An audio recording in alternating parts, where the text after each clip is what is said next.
Hello and welcome everyone, I am Madals and welcome to another StarCraft 2 England cast. Today I have got a ladder match and it is between Western Wolves StarNaN, the red Protoss player in the top right, who is up against the blue Terran player in the lower left. It is Turuk.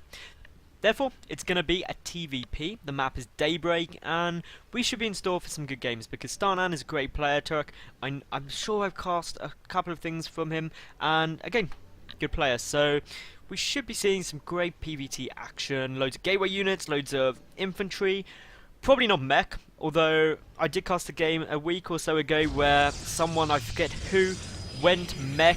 It was Goody, that's who it was. Goody went mech against Protoss, not in one game but actually two, and one of them he made it work, and that is always impressive when you see that happen. Now, in terms of openings and things like that, should be a 1 Rax expansion most likely out of the Terran.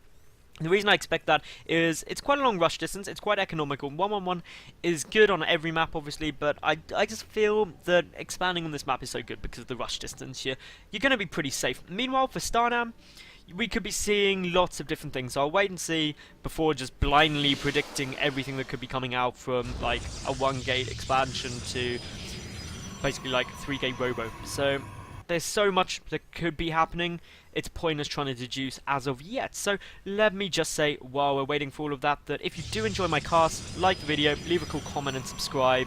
Not going to go into details, but those things are cool things to do.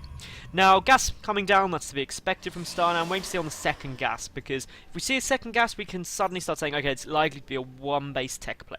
If we don't see that second gas, we can deduce it down to being either 4-gate pressure, some kind of gateway pressure, so it could be like 3-gate expand, a 1-gate expand, but generally speaking 1 gas you can narrow down to those sort of things. So most likely is going to be an expansion, a 1-gate expand, just because that's the current metagame of how things are going, and Turuk is almost certainly going to be going for the command center, so if you don't put on the pressure you're going to be running into problems. And to be honest, on Daybreak you're going to struggle pressurizing on this map, ultimately due to the fact that once the command center's down, you can put a bunker here, and once that bunker's there, if you get any inclination that your Protoss opponent is going for aggression, you just chuck down a few more bunkers and you just can't punch through. There's not a big cliff you can utilize with blink or anything like that, so for those reasons it's almost certainly going to be a relatively fast expand from both these players. The pylon block is going to be irritating, it delays things. Just building the command center in the high ground though, that's all you do and float it down, but obviously then you've got to take into account the fact that, hey, you've got to float the command center down. It takes time, and that's all time you're not going to be mining. Here comes the bunker, just as expected. The SCV going to try and block the Nexus as well, although that isn't coming down yet, and interestingly we're getting a chrono boost down on warp gate tech, so when you start seeing things like that, early pressure is immediately going to be a concern. Because if you see a Nexus come down really quick, and this pylon as well is quite concerning, I'm thinking it may be a 4-gate now.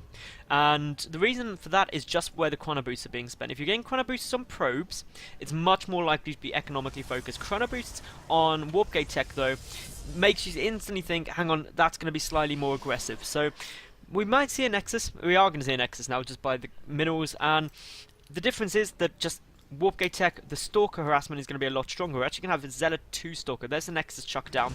So the Zealot on its own is going to be forced back, seeing the bunker, so does not want to engage yet, but more Stalkers on their way across. The probe is here as well, so we could see a pylon. A potential follow-up is we might see maybe 2 more gates, so 3-gate pressure on 2 bases. That would be fairly comfortable to do. Chrono boost now going down on the Nexus, so I have to admit I am quite surprised to see 1 chrono boost get spent on the cyber core as opposed to just going straight for probes unless you're going for aggression. There isn't really much a reason, unless there was a misclick is the only thing it could be. But yeah, so far barracks is being added on after the command center, so this is a really standard build out of Turuk. He went Rax command center, most likely Rax gas tech lab. Tech lab getting stim. No early aggression coming out of Turuk. He's gonna not do anything until stim's done. No engineering base, so no kind of sync up timing. That's a really common thing you can see, is that you'll get stim as well as +1 infantry weapons and do a timing push, usually with 2 medevacs and quite a lot of marines. That can be very, very good indeed. Here comes down a scan, sees the expansion, also sees the robotics facility. Won't be able to see these 2 gateways though, so things going a lot more normal now for StarNaN, with the fact that just economically focused, well, a bit of tech a few more gateways. Everything really piecing together as we would expect. A second bunker now coming up, but not going to be getting a third bunker because you don't have to be too concerned when you see the Robo. When you see the expansion of the Robo, before which seeing the double Stalker is going to immediately say to Turuk that, hey, this is more than I'm expecting. One Zealot, one Stalker is normal. Anything over that, it could be pressure. So that's why the scan went off. The second bunker was forced, but you're fine. This is completely safe now. There's no way StarNaN can punch in and deal damage yet. Of course, the Robo is nearly finished up. And it might likely see an Observer coming out first, so there we go, that's good news. Looking down here, for Turuk, the Terran, we do of course have the factory that's most likely just going to be used to get a starport out and power add-ons. We've got the engineering bay coming in now. Stim is about 2/3 done, so that will be coming in fairly soon. We've got additional gas now getting thrown down for StarNaN, who's getting up his robotics base, so a very quick tech up to Colossus. That is great in my opinion because you know your opponent is playing very defensively by these bunkers, so you need that AoE splash damage in order to deal with large infantry forces, and Colossus is the primary way to go about that.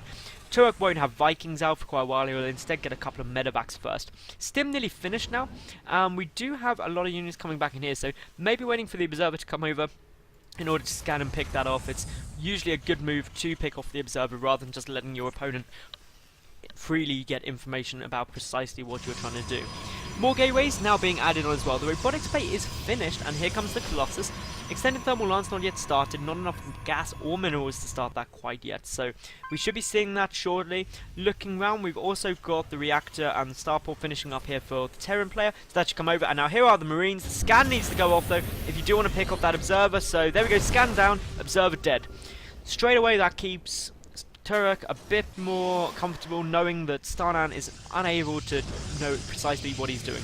The +1 armor on its way. +1 armor just means the Zealots are going to become a lot more tanky. You're going to be in a good spot. +1 infantry weapons is about half done. Combat shield finishing up as well. So we're still looking at a point where we could get a push with just 2 medevacs. It is a possibility. It would sync up with the +1 weapons finishing, which is a nice little timing option. It's around the kind of 12-minute mark it would hit, and that is a nice point to push out. But StarNaN, with only the one Colossus, the downside of going for this quick Colossus tech is you don't have many supporting units. There's very few gateway units out right now. I mean, even after that warp in, we're at 5 Stalkers, 1 Zealot and 2 Sentries. So this force coming in now, and it is going to go for that 2 medevac +1 push. Just going to plow straight through. Gonna push up. The Colossus has to be on the high ground for a start. That is essential, because otherwise you're just gonna have those infantry units stim in and snipe it down, and if the Colossus falls, you are in a terrible spot. Luckily for StarNaN though, his second Colossus is now up, and he's starting to get a few more gateway units. He's moved a bit more forward, so he can force field down on the ramp, but Turuk actually coming around the back, and that is going to catch StarNaN slightly off guard. He does have a probe coming down here, which would be good news. We'll see the Marine, but luckily the forces are pulling back now, so that's going to hide things slightly. We do have one Marine stimming up, going to get a little bit of information. This medevac needs to be careful. Luckily that gets pulled back. I was suddenly thinking, oh my goodness, if that dies, that would be bad. The Observer is there for StarNaN, so StarNaN completely aware of what's coming. Just got to get some nice force fields. That is the most important thing. Just get these force fields down, keep the force out. The factory floating over, getting some good information. A scan goes down to pick off the Observer. A good number of Zealots are in the mix now, so that means they'll be able to tank quite a bit of the damage. We do have, or we should have a third Colossus. There we go, so literally just popping out there. And with the third Colossus out, it basically means that, hey, I can now deal with this infantry force very well. Turuk is not going to be able to go for the push and has pulled back exactly as we would want. Some Vikings starting to get produced now as well. We've got the armory as well as the second engineering base, so 2-2 can start fairly soon. We should see +2 weapons, there we go, +1 armor, about half one done. The Ghost Academy also coming out now. Around the 12-minute mark is a good point to get your Ghost Academy when you've seen your opponent go for Colossus first, because every Protoss player will get both High Templar and Colossus in the later game. You have to. So getting it there, you're ready to start producing Ghosts, ready to deal with that when it comes. No counter goes down on that pylon. We do have the factory going down. That is frustrating to say the least. but it's a risk you take. And here is the Templar Archives. So just as expected, the Templar Archives coming down, but the Ghost Academy already finished. So this is Turuk really preparing for, he knows the timings, he knows when StarNaN is likely to be getting various things and can react appropriately. He's going to take down these rocks now, just so if an engagement does come in, he doesn't have to worry about force fields being as effective because it's a larger area. 3 ghosts now in production as well. Looking at what else is coming down, we do of course have the +2 ground armor. No weapons yet, so it's going to be 0-2 compared to 2-1 shortly. It's currently 1-1, soon to be 2-2 will get started shortly. We do have +2 infantry weapons on their way. +2 infantry armor should be down soon. Third base is now up and running for StarNaN. That is not a problem. It's just something Turuk needs to be aware of. He doesn't have a third command center yet, so needs to be thinking, I've either got to expand or I've got to apply pressure. And those are your 2 choices. Ideally, you want to do both. You want to push over while expanding. The Viking count looking very nice. Up at 8 Vikings. That's a good spot to be at. You can deal with 3 Colossi quite comfortably in that situation. The Ghost count looking good at 3, so probably going to see a move out fairly soon from Turuk. He might wait for max, but generally speaking his army composition is quite comfortable. I don't quite know, he does know this base is on its way down. I don't know if he's got an exact count on army. I don't think he has many of the scans we've seen, but yeah, if you get a good count on this army is what's essential. And that's the only fault you could say from Turuk's play, is that because he doesn't know what StarNaN's composition is, it can be quite difficult to balance your own composition. And that, by that I mean the amount of Vikings and Ghosts you have, because it's very important you get the right amount of each in order to deal with a Protoss player. So the Vikings now going to go up to 10, and we'll probably see a 10 Vikings, and then the push move out then. So here we go, push on its way over. It's going to try and get a good position. A scan likely to go off shortly to see exactly what's coming. The Vikings need to come up in this sort of area to engage from the side, while the infantry comes in from here in order to pick off those Colossus. So once we see the Colossi go down, it'll be great. The Vikings do need to move out. You don't want to go head on with the Vikings, because of course then you can run into some problems. The Stalker count is not looking too high, only 12 Stalkers. That means picking off those Vikings could be problematic. We do have a High Templar moving forward though. Storms could start going down, but a good little snipe goes down on that High Templar, knocking it down. Not that many High Templars on the field, only 7, and I can't see many of them at the moment. But here we go, push in from Turuk. He's going to be able to take out this base. StarNaN just in full retreat, does not want to take this engagement. Good storms hitting though, dealing a lot of damage to that infantry. And yep, picking off the Nexus, likely to then see Turuk pull back. I don't think he'll go for the push in that choke. It's not a nice position to go in. Taking a lot of damage from the storms as well, which is something you can't afford to do. We've got more ghosts in production now, and Turuk really should pull back. He's done great amounts of damage picking this base off, and he didn't lose too much. He lost quite a lot nonetheless, but still StarNaN in terms of resources has lost more. The Viking count stayed up at 10. That's really quite important to deal with those Colossi later on. He's still got the 3 ghosts, getting a few more out now. He's got +2 armor just finished up, so he should start 3-3 shortly. In terms of upgrades for StarNaN, he's getting out the +1 ground weapons. He's already got +2 armor, so the upgrade advantage is there quite substantially actually for the Terran player. All due to the fact that StarNaN only went for the single forge as opposed to the double forge upgrades, in which case we would have seen StarNaN taking the lead by now. So all in all, Nexus being rebuilt. No sign of a third base yet from the Terran player, who does have a slight supply advantage, but the upgrade advantage is a really important thing. Healing up his army, he should also bring some SCVs over in order to repair up these Vikings. You want them a maximum life when you engage, whenever you engage. So, still, looking at StarNaN's composition, he's got a good counter High Templar. The Ghost count is getting higher though, so some good EMPs and snipes are going to be really devastating. We've also got to take into account though the fact that there are many Stalkers, so those Vikings are not going to get taken down quickly. The Colossus count hasn't got any higher than 3, so still just the 3 Colossi out there at the time being. Some Stalkers sitting around in case drops come down. It's a nice little thing to do, because on a map like Daybreak, you've got this area here where you can so comfortably drop in without any hassle. A handful of Zealots just sitting around being like, where's an expansion, guys? We want to kill an expansion. Why haven't you taken one? And that means that StarNaN has all the information he requires that, hey, my opponent is on 2 bases, I'm not economically behind, but I've got to have good engagements, and the Vikings need to get a good angle here, because of course one good angle on the Viking engage would really knock out these Colossi very quickly. A good little attack arc here, and it's a shame that Turuk couldn't have actually engaged there, because he had a great concave on StarNaN. So StarNaN now in retreat, needs to get a good angle, needs to make sure those Colossi stay up, and there's the ability to get out some very, very good storms. Turuk, though, of course, going to be going in carefully. The Ghosts don't have Cloak, but here we go. The engagement coming. The Colossi are taking a lot of damage. One taken down immediately, the other half health already. Some Storms hitting. Not quite on the money, though. Turuk able to retreat back.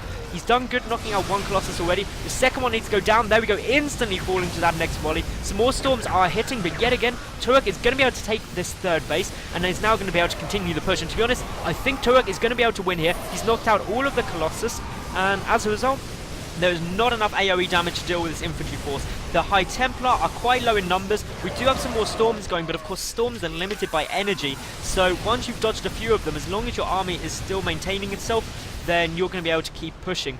Turuk, though, looks like he wants to pull back, be a little bit safer for the moment. He's got more Ghosts in production, but he knows he no longer has to worry about those Colossus.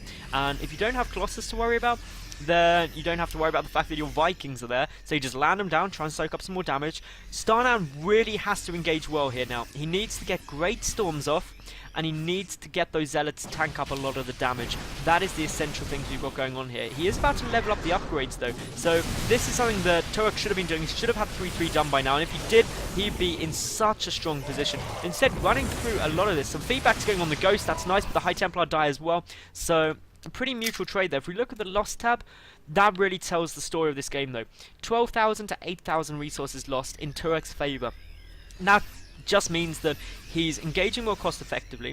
His income is going to be very similar, above that now of StarNaN's most likely. The problem, oh no, actually, he's mined out his main and mined out his natural, so actually Turuk completely all in at this stage because he doesn't even have a third base down yet, so that is problematic. And of course StarNaN's still mining off of 2 bases, so really Turuk has to win here. I didn't realise he was mining out his natural as well, so this is problematic. All the SCVs have been pulled just to soak up more damage, and as a result, it all comes down to this, and Turuk has to have a good engagement, because if he doesn't, he is going to lose the game, just flat out, just in a war of who has the more stuff. So in comes the High Templar. The Storms here are absolutely essential. Storms only cost energy as opposed to resources, so if you can deal damage to this army with the Storms, you're going to be in a much more comfortable spot. Down comes some EMPs, though. Managed to get a couple of the High Templar. Force fields are coming down quite nicely. We have movement forward. Unfortunately, those force fields are going to stop the infantry, but no cancel gets hit on that third base for StarNaN there, who basically is in full retreat now. His High Templar numbers are getting lower. He's still got quite a few, so a good number of Storms there. This is the danger point for Turuk, because the Storms are going to hit a very large percentage of Turuk's army due to being unable to spread and all of the infantry being clumped up. But as we're seeing now, very, very little mining occurring at the moment.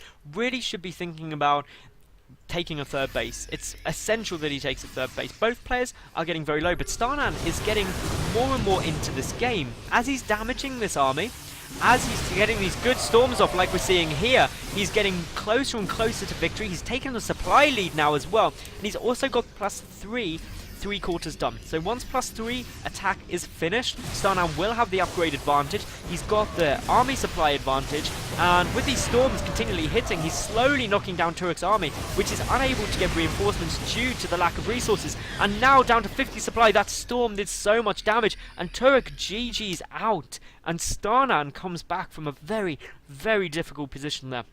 So everyone, if you did enjoy that game, make sure you do, of course, like the video, leave a cool comment and subscribe. But thank you very much for watching, and I will see each and every one of you tomorrow for yet another new cast. Goodbye for now.